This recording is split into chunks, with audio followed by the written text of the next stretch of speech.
Good day and welcome to this episode of my vlog series. 2 episodes ago I did a video on Ozempic because I got quite annoyed, to say it nicely, with how people still see Ozempic and the fact that it's not just Ozempic. There are many other what they call weight loss drugs or injections on the market that was some of them originally made for diabetics, and how it annoyed me that I needed to feel, ashamed that I was on it, which I don't, of course, anymore, but I used to.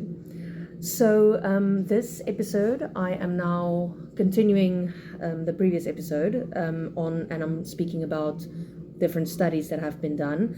I will also be talking about bad side effects that come from using specifically Ozempic, but also the newer one that is now on the market, Mounjaro, and which is a tirzepatide, which is they aren't generic versions, but it's just a different name that they use. But yeah, so if you don't want to watch it, it's fine. But if you are interested, then enjoy.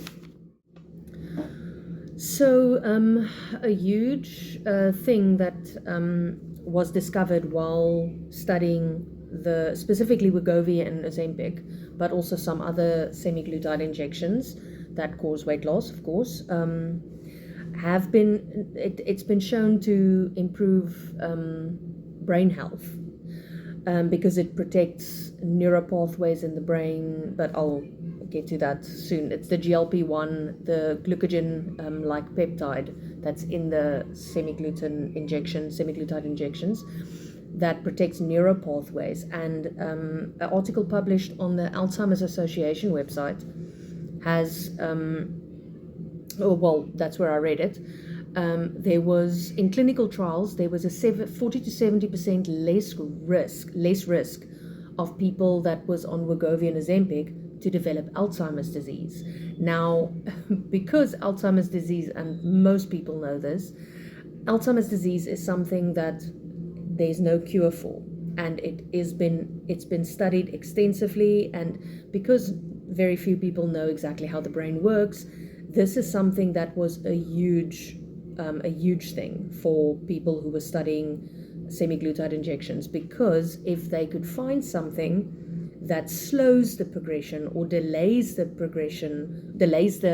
onset of Alzheimer's, early onset and late onset Alzheimer's, then it would be an amazing thing for the medical community and for medicine in general.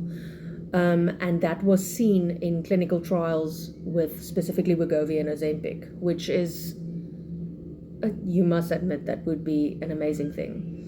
The GLP-1 medications, specifically the glucagon-like peptide, which it stands for, encourages neuroprotection, they've noticed. And that is why this is so big for Alzheimer's as well, and why they are also now doing studies on Parkinson's regarding semiglutide injections, or specifically GLP-1 meds, which is mostly semiglutide injection medication. The GLP-1 receptor is signaling when the receptor gets activated, which these injections do, it signals pathways that might be closed in the brain that can cause Alzheimer's disease and Parkinson's and other brain diseases. It helps open up those pathways. It enhances. It's also seen to enhance. It seems to enhance learning and memory in the hippocampus specifically, and of course that's also something that, if it enhances your memory, of course it might also help with Alzheimer's, and that's why this is such a big thing. A novel GLP-1 agonist was tested in clinical trials, and they were specifically tracking inflammation in the blood-brain barrier and the hippocampus.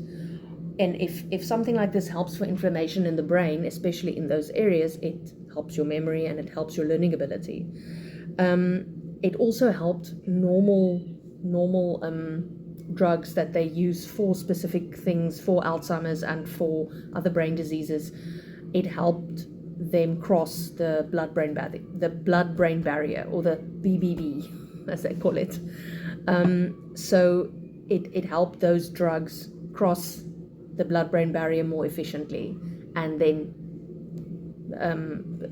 consequently protecting the brain, which makes brain health, it makes it much better.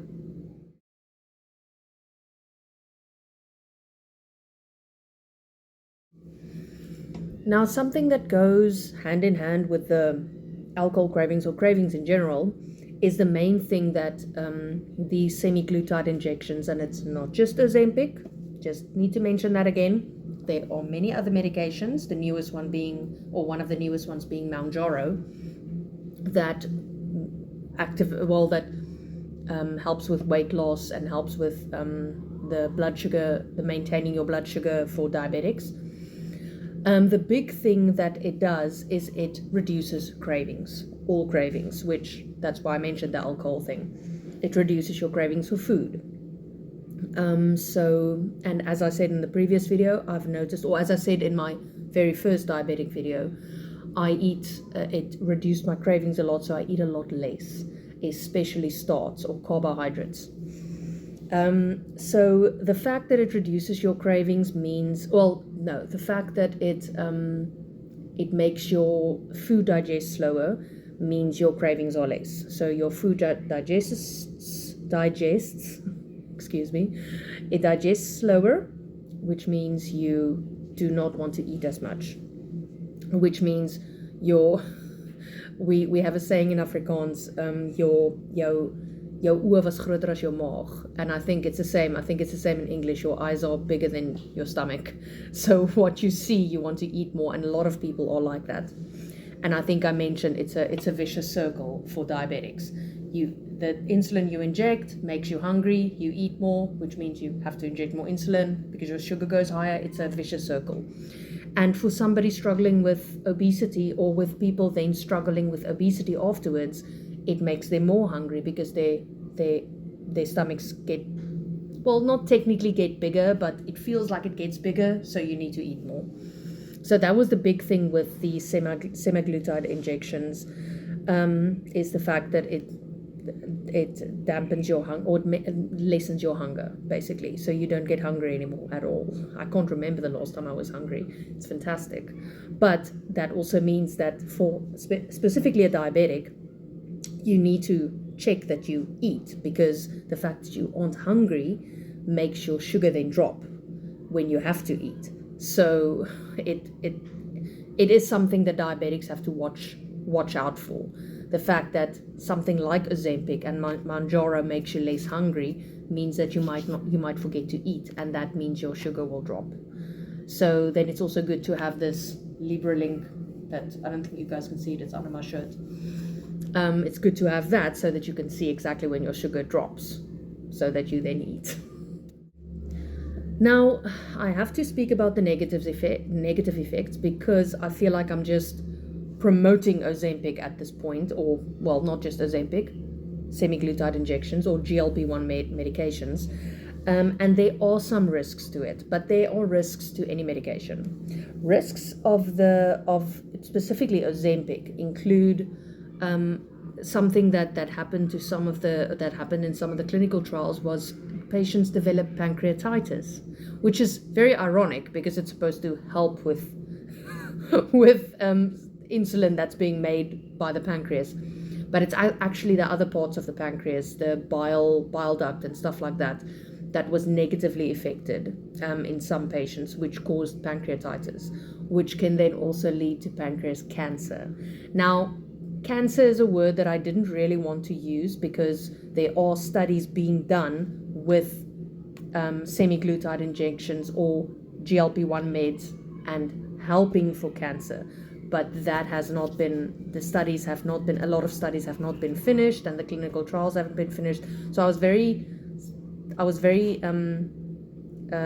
didn't really want to mention the word cancer, but pancreatitis can lead to cancer, so it is something that I had to mention in this instance. And pancreatic cancer is one of the worst, because you realize it very late. The same with pancreatitis. It's a small risk.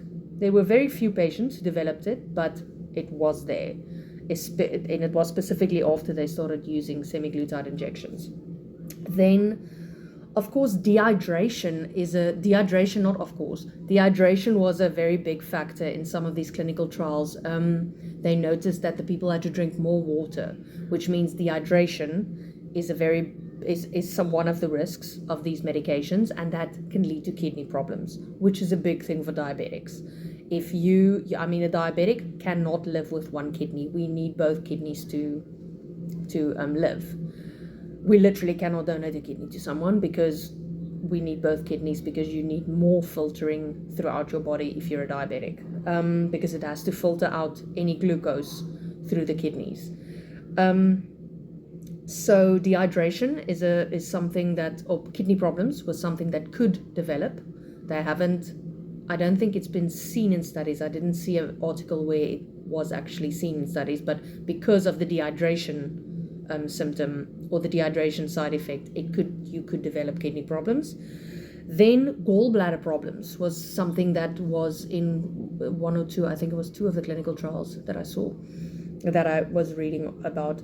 But now the gallbladder is not actually something that's needed in your body. It's like it does make bile, so it is necessary to an extent, but your body can live without a gallbladder. It's like your appendix and also your spleen. Technically, your body can also live without a spleen. It reconnects pathways and it gets other ways to live without it. So the gallbladder problems, I don't actually see as such a big problem, because technically even diabetics can live without gallbladders, but you do need to take medications then to ensure that your livers, that your organs, the other organs, make enough bile for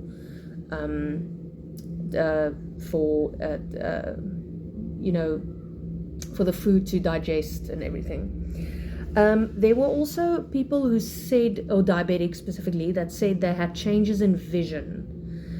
And of course hypoglycemia, but I mean that is of course something that's going to happen, because it makes the body need less insulin. So if you inject more insulin, then of course you're going to get hypoglycemic episodes, which I experienced in the beginning of my journey with Ozempic. But changes in vision was interesting to me. It was a thing of some people that realized their farsightedness or nearsightedness got worse or better. So it wasn't in either direction, but it was changes in vision that was interesting to me. And that can have a negative effect on you. It's not necessarily a positive effect, it can have a negative effect on you. So also another side effect, and that's just a side effect of Ozempic, and I'm actually not sure if it is of the new one, Mounjaro, and tirzepatide. I'm not sure, but because that's something I didn't look into. I was mostly researching Ozempic. But one thing that was very clear to me, especially a side effect, was the nausea. And I did mention the nausea in the previous video, because the nausea actually made me not want to eat, which is also something that could be bad for you, because if the nausea doesn't make you want to eat and you already have reduced cravings, you will eat way too little and then lose weight way too fast. So the nausea is something that went away in my instance, but I know there are clinical trials where it continued, the nausea. So it's just one of the bad side effects that it's not a long-term side effect like the others, like pancreatitis and kidney problems and the gallbladder problems. Those are long-term negative effects, but the nausea was quite a big thing for me, because I really don't enjoy being nauseous. Nobody enjoys being nauseous, let's be honest, but nausea for me, especially if you know there's nothing in your stomach and you're still nauseous, that's a very annoying side effect that Ozempic has. The last thing I want to mention is that specifically the weight loss thing. As I said in the previous video, obesity has become a chronic illness. It is now classified in most countries as a chronic illness. The obesity thing that becomes less with using semiglutide injections, and this is not just Ozempic, this is Ozempic, tirzepatide, Mounjaro, all the semiglutide injections. They have now been seen to treat liver disease, because fatty liver disease is something that, or specifically, they call it MASH. It's metabolic. Wait, let me read this because I'm not going to get it right. Metabolic dysfunction associated steatohepatitis. I'm hoping I pronounced that correctly. They call it MASH. It is a fatty liver disease, which is caused by obesity. So it's liver disease, or liver diseases, this is just one of them, liver diseases that get caused by cholesterol and fatty cells in your liver. And the weight loss helps with that.